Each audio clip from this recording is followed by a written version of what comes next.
The world's a rough place, and sometimes you just need a friend to help you out. Today, we'll be taking a look at 5 pairs of species that have decided they're stronger together than they are apart. This is a story of symbiosis. Don't forget to subscribe so you never miss an upload, and let's jump in.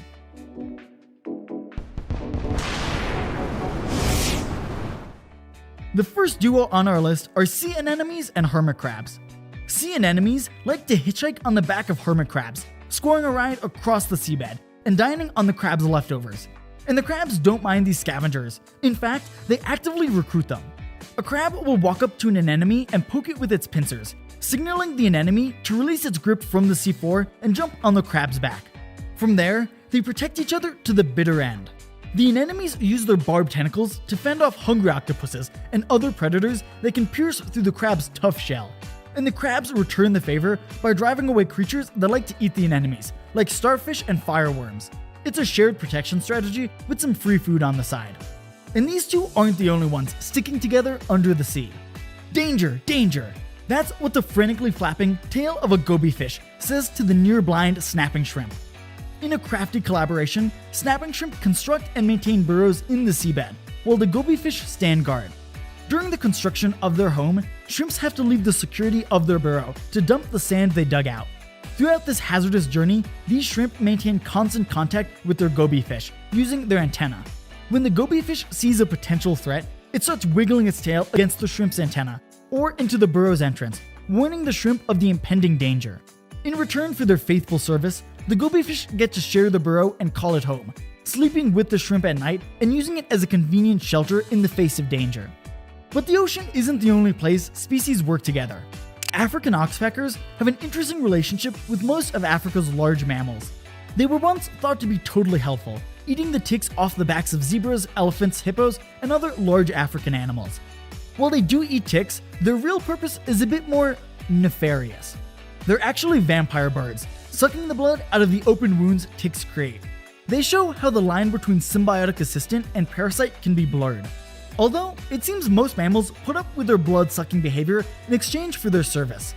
They also act as an early safari warning system by producing a hissing scream when startled, warning of incoming danger. So far, we've talked about some pretty big partners, so how about we turn to some tiny ones? If you think humans invented agriculture, think again. Ants have been farming fungi for around 50 million years, wetting, mulching, and fertilizing their crops. Fungus farming ants originated in South America, and from there spread throughout the New World tropics, from Argentina all the way to the southern United States. Perhaps the best known and most photogenic of the bunch is the leafcutter ant. The leafcutter ant doesn't actually eat the leaves they collect. After all, then they'd be called the leaf eater ant.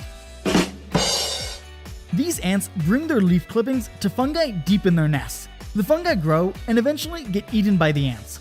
In this partnership, if you can call one species raising another just to eat it a partnership, is incredibly close. If an ant introduces a leaf to the nest that's toxic to the fungi, they'll secrete warning chemicals that the ants can detect. Now that we've gotten those guys out of the way, let's turn to perhaps the most legendary and the most consequential symbiotic relationship of all time. Over 1 billion years ago, one type of bacteria ate another, or at least they tried to. Surviving this ordeal, the prey, the humble mitochondria, became a permanent houseguest in the wet, sheltered, food-rich environment of the predator's body. The mitochondria, no longer having to worry about defense from the outside world, specialized itself and became the powerhouse of the cell. Eventually, by swapping segments of DNA, the two bacteria merged into a single, inseparable, complex cell. This partnership was so successful, descendants of this original cell flourished, ultimately becoming the ancestor for nearly all multicellular life, including our own species. These 5 pairs of species show that despite the dog-eat-dog world out there, sometimes it's best to have a friend, even if they tried to eat you or just want to suck your blood. Well, I hope you enjoyed getting smarter with us today. If you did, be sure to like and subscribe so you never miss an upload. And remember, there's always more to learn.